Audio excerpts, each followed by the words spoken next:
Hello friends, welcome back to my new video. तो अभी जो चार्ट आप देख रहे हो निफ्टी 50 इंडेक्स का 45 मिनट टाइम फ्रेम है।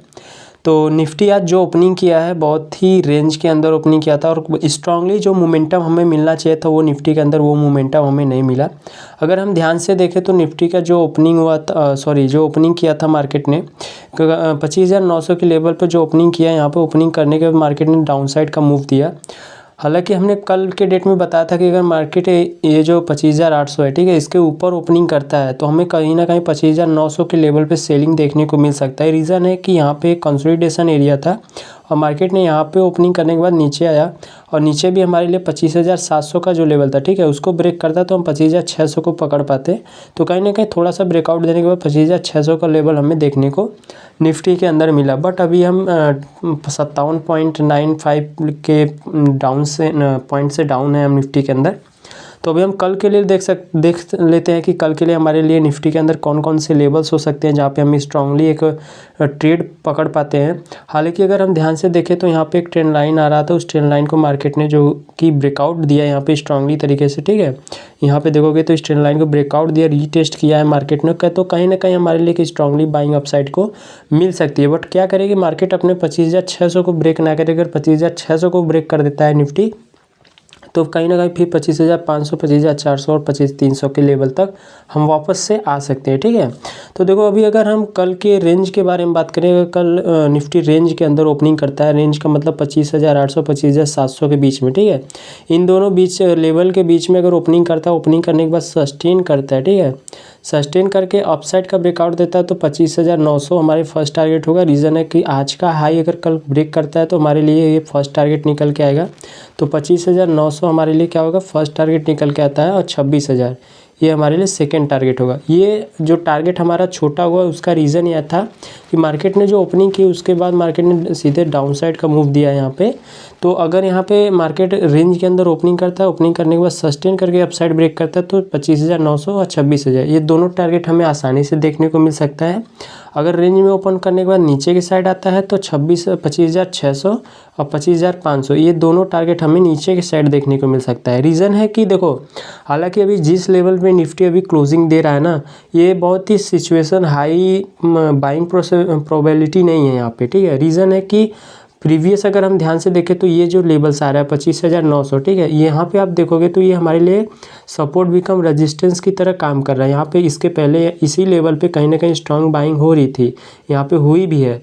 बट अगर इस लेवल को हम दोबारा देखें तो यहाँ से एक स्ट्रांगली सेलिंग हमें देखने को मिला है। तो कहीं ना कहीं मार्केट इसको रिस्पेक्ट करके नीचे की साइड आया हुआ है, ठीक है।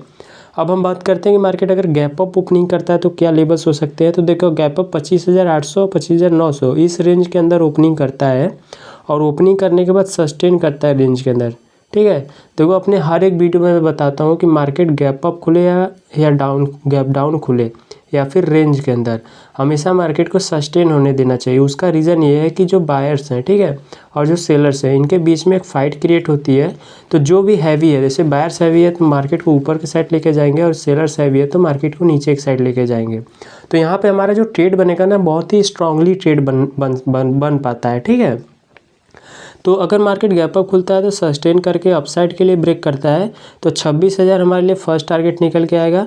बट ये ध्यान रखना कि 26,000 हमारा क्या है, एक साइकोलॉजिकल लेवल है। तो स्ट्रॉन्ग क्या हुआ, रेजिस्टेंस एरिया हमारा बन के आ सकता है, ठीक है। अगर यहाँ पे 26,000 पे आने के बाद कंसोलिडेशन करने के बाद अपसाइड ब्रेक करता है रेंज के साथ तो 26,200 ये हमारा सेकंड टारगेट होगा।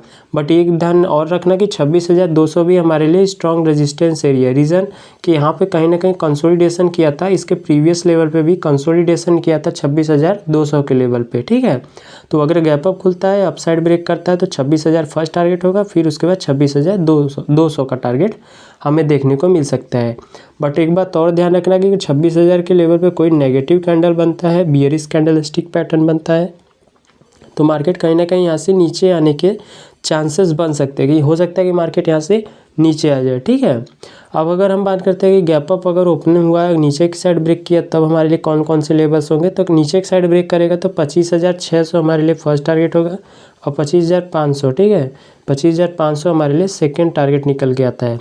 बट ये ध्यान रखना कि 25,600 25,500 तभी मिलेगा जब ये आप आज का क्लोजिंग जो है, ठीक है, जो आज यहाँ पे मार्केट क्लोज किया हुआ है, इस क्लोजिंग को 25,700 को ब्रेक करेगा तभी 25,600 और 25,500 का टारगेट हमें देखने को स्ट्रांगली तरीके से मिल सकता है, ठीक है।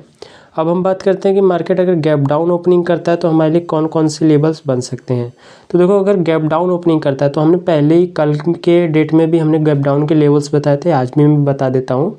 तो देखो, अगर गैप डाउन ओपनिंग करता है तो गैप डाउन 700 के बीच में आएगा, 25,700 25,600 इस लेवल के रेंज में अगर ओपनिंग करता है निफ्टी, ओपनिंग करने के बाद सस्टेन करता है, कंसोलिडेशन करता है यहाँ पे, उसके बाद नीचे की साइड ब्रेक करता है, तो ये ध्यान रखना है कि इस लेवल के जो सेलर्स हैं और यहाँ के सेलर्स और यहाँ के सेलर्स ये एक्टिवेटेड हो जाएंगे और मार्केट को और तेज़ी तरीके से नीचे की साइड पुल करेंगे, ठीक है। तो यहाँ पे अगर सस्टेन करके नीचे की साइड ब्रेक करता है तो 25,500 हमारे लिए फर्स्ट टारगेट निकल के आता है और 25,300 हमारे लिए सेकेंड टारगेट। 25,300 वो क्यों, वो प्रीवियस चार्ट अगर आप देखोगे तो वहाँ पे 25,300 का जो लेवल है हमारे लिए एक सपोर्ट की तरह नीचे बैठा हुआ है, ठीक है। तो अगर हम बात करें, अगर गैप डाउन खुल के नीचे की साइड ब्रेक करता है तो सस्टेन करने के बाद नीचे की साइड आता है तो 25,500, फिर सस्टेन करने के बाद 25,300, ये दोनों टारगेट हमें डाउन साइड को देखने को मिल सकता है। अगर कंसोलिडेशन करने के बाद अपसाइड ब्रेक करता है तो 25,900, ठीक है, ये हमारे लिए जो आज का हाई यहाँ पे लगा है ये हमारा फर्स्ट टारगेट होगा और 26,000 हमारा सेकेंड टारगेट होगा। बट ये ध्यान रखना कि 26,000 फिर से मैं बता रहा हूँ कि साइकोलॉजिकल लेवल है, स्ट्रॉन्ग क्या है, रेजिस्टेंस एरिया है, जिसको हम शॉर्टली डिमांड भी बोल सकते हैं। बट यहाँ पे कोई नेगेटिव कैंडल पैटर्न क्रिएट हुआ या कोई नेगेटिव चार्ट पैटर्न क्रिएट हुआ तो यहाँ से कहीं ना कहीं मार्केट डाउन साइड आने के चांसेस बन सकते हैं, ठीक है। तो निफ्टी के जो भी लेवल्स थे हमने यहाँ पे क्लियर किया। अब चलते हैं बैंक निफ्टी के अंदर, क्योंकि बैंक निफ्टी को भी हमें देखना ज़रूरी है, ठीक है। तो आई होप कि निफ्टी के तो लेवल्स आपको समझ में आ गया होगा। अब हम चलते हैं बैंक निफ्टी के अंदर और बैंक निफ्टी के जो लेवल्स है वो हम देखते हैं। तो वो बैंक निफ्टी में जो हमने कल बताया था, बैंक निफ्टी सेम वही प्रोसीजर यहाँ पे अपना है। यहाँ पे ट्रेंड लाइन को ब्रेक किया, रीटेस्ट किया, उसके बाद एक रेंज क्रिएट कर रहा है बैंक निफ्टी, ठीक है। अगर अब देखो रेंज होता क्या है निफ्टी के अंदर, बैंक निफ्टी के अंदर अगर 59,600, ठीक है, और 59,400 अगर इस रेंज में कल ओपनिंग करता है, अगर अपसाइड का निकलता है तो 59,800 का फर्स्ट टारगेट निकल के आता है और 60,000 हमारे लिए सेकेंड टारगेट 60,000 बन के आएगा, ठीक है। बट एक बात ध्यान रखना कि हमारा जो 60,000 का टारगेट है ये हमारे लिए अभी के टाइम पे साइकोलॉजिकल लेवल है। रीज़न यहाँ पे भी देखोगे तो 60,000 के बाद मार्केट बहुत तेज़ी तरीके से अपमूव नहीं दिया, कहीं ना कहीं डाउन साइड के प्रोसीजर पे आ गया था। तो 60,000 लेवल हमारे लिए बैंक निफ्टी क्या होगा कि अगर यहाँ पे स्ट्रॉन्ग रेजिस्टेंस है तो अगर यहाँ पे रेंज के अंदर ओपनिंग करने के बाद अपसाइड ब्रेक करता है तो 59,800 पहला टारगेट होगा, यहाँ पे कंसोलिडेशन करके ब्रेक करता है तो 60,000 हमारा सेकेंड टारगेट होगा। बट ये ध्यान रखना कि 60,000 पे कोई नेगेटिव कैंडलस्टिक पैटर्न या बियरिश कैंडलस्टिक पैटर्न क्रिएट होता है या कोई ऐसा पैटर्न क्रिएट होता है जहाँ पे मार्केट ने ये कंसोलिडेशन किया हो। अगर मार्केट यहाँ पे कंसोलिडेशन करता है, कंसोलिडेशन के बाद नीचे की साइड ब्रेक करता है तो फिर से मार्केट कहीं ना कहीं 59,400 या 59,600 के लेवल पे वापस आ सकता है बैंक निफ्टी, ठीक है। वैसे भी एक्टिवेशन अभी क्लियर नहीं हो रहा है, यहाँ पे अगर सपोर्ट लेके ब्रेक करेगा अपसाइड का तभी हमारे लिए ये ट्रेंड लाइन एक्टिवेट मिलेगी। अगर मान लेते हैं मार्केट यहाँ पे गैप डाउन ओपन करता है, ठीक है, तो गैप डाउन का मतलब 59,400 के नीचे ओपनिंग कर देता है, 59,300 59,400 के बीच में, तो यहाँ पे कंसोलिडेशन करता है। तो पहले यहाँ देखना कि अगर नीचे की साइड ब्रेक हो रहा है तब तो यहाँ पे लो ब्रेक हुआ आज का, तो मार्केट बहुत ही तेज़ी तरीके से 59,000 का जो लेवल है हमारे लिए फर्स्ट टारगेट वो बहुत ही इजी तरीके से मिल जाएगा। बट ये ध्यान रखना कि 59,800 हमारे लिए सेकेंड टारगेट है और 59,800 का जो लेवल है, ठीक है, वो हमारे लिए क्या है, स्ट्रॉन्ग सपोर्ट है। तो यहाँ पे हमें डिमांड एरिया मिलता है। अगर मार्केट यहाँ से कोई बुलिश कैंडलस्टिक पैटर्न बनाती है तो कहीं ना कहीं मार्केट फिर से यहाँ से वो अपसाइड का मूव दे सकता है हमें, ठीक है। गैप डाउन खुला, नीचे एक साइड आया तो फर्स्ट टारगेट 59,000, सेकेंड टारगेट 58,800, ठीक है। अगर गैप डाउन खुलने के बाद अपसाइड ब्रेक करता है तो 59,600 59,800 ये हमारे लिए दोनों टारगेट बैंक निफ्टी के अंदर देखने को आराम से मिल सकता है, ठीक है।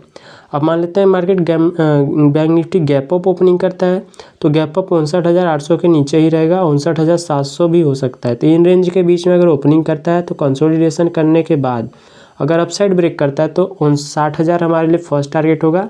बट ये ध्यान रखना कि 60,000 हमारे लिए साइकोलॉजिकल लेवल है, तो स्ट्रॉन्ग रेजिस्टेंस है, तो यहाँ पे हमारे लिए सप्लाई एरिया बन के आता है। तो सप्लाई एरिया पे आपको मालूम है कि सप्लाई क्या होता है कि वहाँ से मार्केट रिवर्स हो जाती है। ठीक है, अगर आपको अभी सप्लाई और डिमांड के बारे में नहीं मालूम है तो वीडियो हमने प्लेलिस्ट के अंदर फुल कम्प्लीटली डाला हुआ है, तो वहाँ पे सप्लाई डिमांड जरूर देख लेना आप।